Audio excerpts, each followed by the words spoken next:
The world's third major manufacturing bloc is under the North American Free Trade Agreement, an economic alliance of Canada, Mexico, and the United States. The NAFTA system is utterly unlike its competitors. There is far and away a dominant player, the United States, of course, but that player is also the most technologically advanced. Canada exists at a similar wage and tech level, so what integration exists is largely concentrated where Detroit, Michigan meets Windsor, Ontario, the core of the northern lobe of North American automotive manufacturing. The single bridge connecting the two cities carries more cargo traffic by value than America's total trade with all but its top 3 trading partners. There are 2 bits of magic in the manufacturing of North America. The first is within the United States itself. America is a big place. In terms of flattish, usable land, it is easily twice the size of either Europe or China, both of which have vast swaths of nigh useless territories that are mountainous or desert or tundra. Both have built up about as large a population as they can manage, while the Americans could easily double their population and still have loads of spare land, which is precisely what's likely to happen by the end of the 21st century. America may not have the wage variation that exists throughout Asia and to a lesser degree in Europe, but it more than makes up for it with geographic variation. Different parts of the United States have wildly different costs for food, electricity, petroleum products, and land. Each region has its own unique characteristics. Cascadia is known for its left-wing politics, hefty regulation, unionized environment, but most importantly, sky-high urban land costs. Seattle sits on an isthmus, while Portland is squashed between highlands. Both boast traffic as epic as their property prices. The only saving grace from a cost point of view is the region's cheap electricity. Hooray, hydropower. The only play the Pacific Northwest has in the world of manufacturing is to move upmarket and provide the highest value add possible. This is the land of Boeing and Microsoft. The American Northeast is tight. High land costs, high labor costs, overloaded infrastructure, high regulatory barriers, heavily unionized, densely populated cities, nearly zero green space to be had. Most manufacturing has long since decamped the region, leaving behind a weird bifurcation. First are the legacy corporations that date back nearly to the country's industrialization, such as GE, Raytheon, and Thermo Fisher Scientific. None produce all that much locally, but corporate headquarters and intensive design work both call Massachusetts home. Second, what stuff is still built here has been shaped by ever-rising costs for siting, labor, and regulatory compliance. It is a merger of industry and brain work, biomedical, system controls, scientific instruments, aeronautical and navigational devices, electrical systems, and the design, final assembly, and refurbishment of a variety of aerospace, maritime, and naval hardware. Above all, the Northeast is where the training takes place for the brain work that drives all American manufacturing everywhere. After all, the Northeast is home to Yale, Harvard, and that most hallowed hall of nerds, the Massachusetts Institute of Technology. The Front Range, where I hang my hat these days, and the Arizona Sun Corridor are a world apart. Land is dirt cheap.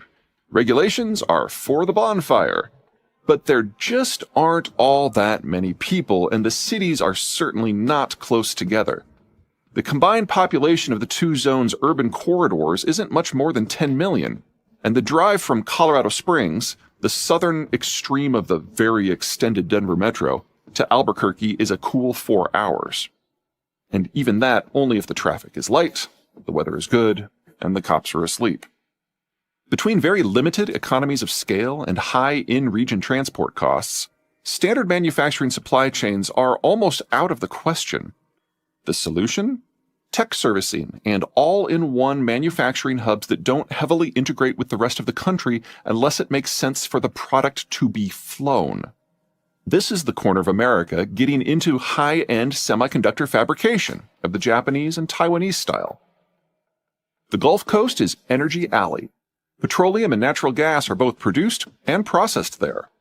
The shale revolution has so deluged the region in vast volumes of low-cost, high-quality hydrocarbons that the region is busy expanding its industrial plant to make not just intermediate products like propylene and methanol, but increasingly down-market products like safety glass, diapers, tires, nylon, plastics, and fertilizer. The biggest problem? Siting can be a bit of a bitch. Big refineries need maritime access and lots of space. Still, this region lucks out in two ways. First, the Texas coast sports an extensive chain of barrier islands that provide it with more shielded port potential than all of Asia. And the lower Mississippi in southern Louisiana isn't even remotely shabby either. Second, most American petrochemical facilities were built with lots of standoff distance. Working with large volumes of oil and natural gas at high temperatures can be dangerous work. At least some of that empty space can be converted and is being converted into yet more industrial capacity. A region that consistently surprises to the upside is the American Piedmont.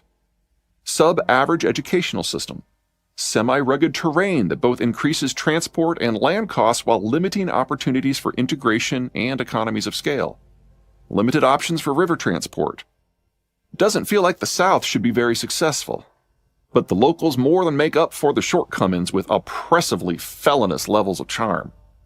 Rather than wait for investors to come to them, Southerners venture out to potential investors the world over, typically bringing with them their delegation's combined body weight in bourbon to smooth over any cultural barriers. Fun fact. When hard-drinking American Southerners meet with equally hard-drinking Koreans, the result is one of those irresistible force, immovable object contests. Once the Southerners inebriate, land an investor, they then set to work back home to create the perfect customized business environment. Infrastructure is expanded, the workforce is exquisitely tailored not just for the investor's business, but for specific jobs. Tax laws are changed. And the Southerners do what they do best, make outsiders feel like they're part of the family. Embarrassingly little American investment drives the South. But foreign investment? Everywhere. The American South has become a playground for Germany's VW and Mercedes-Benz, Japan's Honda, Mazda, Nissan, and Toyota, Korea's Hyundai and Kia, and Sweden's Volvo. Even persnickety Airbus has facilities in Charleston, South Carolina, and Mobile, Alabama. Florida.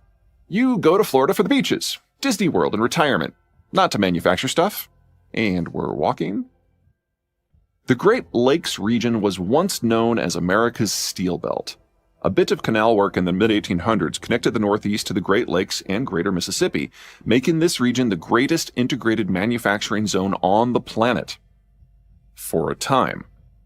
During the Great Depression, the Americans adopted something known as the Jones Act, which forced any cargo shipped between any two American ports to use only vessels that were American-built, owned, captained, and crewed.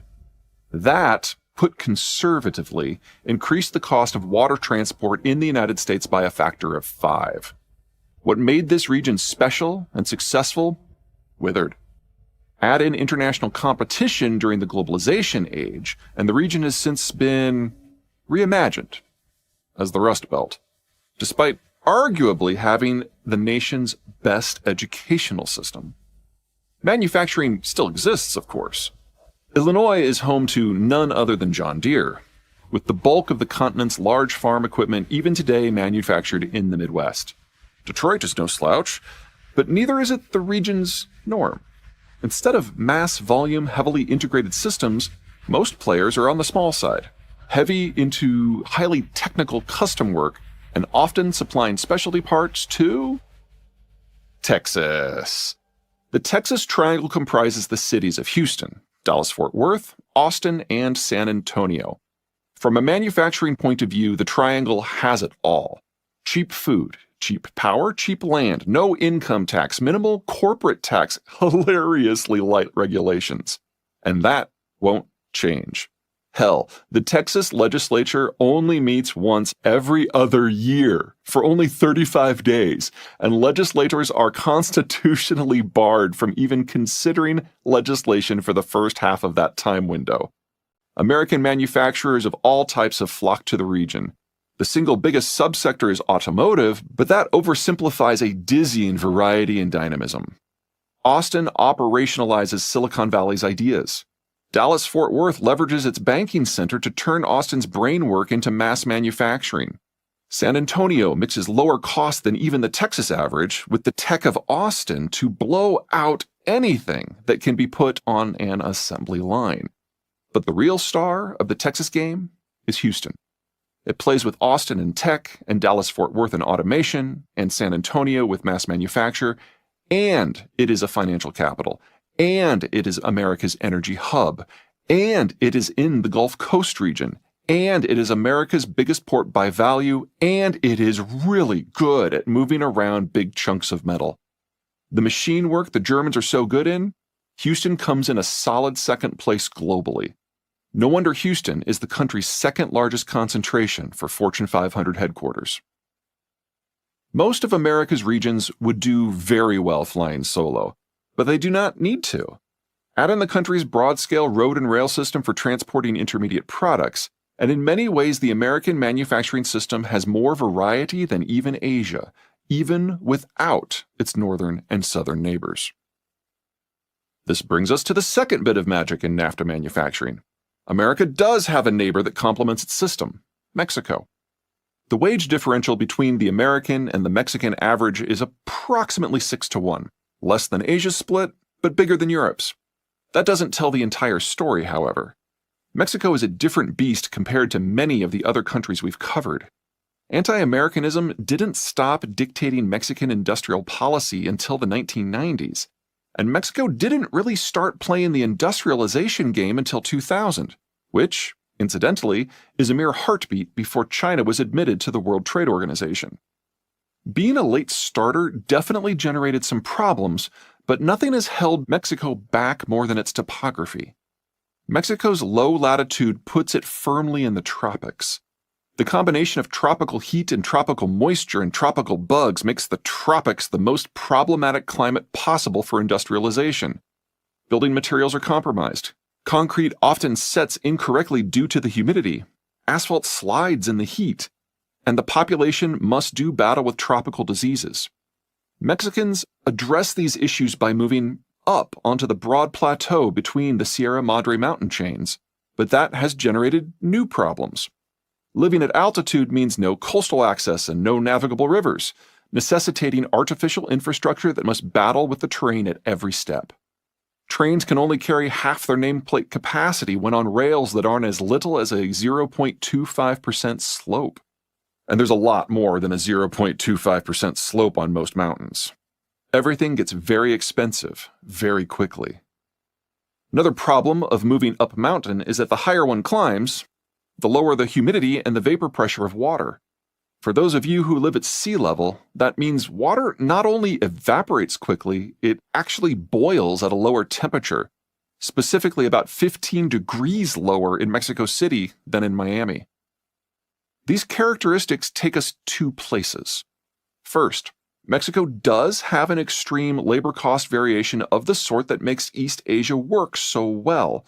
The country's fractured nature ensures it. But that variation is not easily accessible, making the point more or less moot until such time as Mexico's infrastructure can catch up. Second, as one moves north from Mexico City, the combination of higher latitudes plus different wind and sea currents and a shifting mountain complexion turns the land to desert. Normally, this would be bad. Rainfall is so low that very little non-irrigated agriculture occurs in northern Mexico at all. That means cities are on their own. There are no hinterlands to draw tomorrow's population from. But that, in turn, creates an interesting political and economic dynamic. When cities are, in essence, oases, the normal evolution is for a single person or small group of people to assert control over just about everything. If infrastructure or industrial plant needs to be built, someone has to pay for it, and whoever does the paying likes to keep control over it. If the city isn't surrounded by a belt of forest or farms, there really isn't anywhere for rebels to hide. That makes the Mexican system, particularly the northern Mexican cities, fairly oligarchic. Normally, oligarchic systems are neither wealthy nor dynamic because the bosses keep the cash to themselves. In the case of northern Mexico, however, these jefes are hard up on the U.S. border and serve as gateways to the world's largest industrial and consumer market. That changes the math. Northern Mexican business people still integrate with one another, at least within their own shared metro region, but it is far more important for them to plug into an American supply chain, particularly the wealthy Texas Triangle supply system. Perhaps best of all, while the United States features the developed world's healthiest demographic structure, Mexico features the best of the advanced developing worlds. There's plenty of consumption on both sides of the border. End result?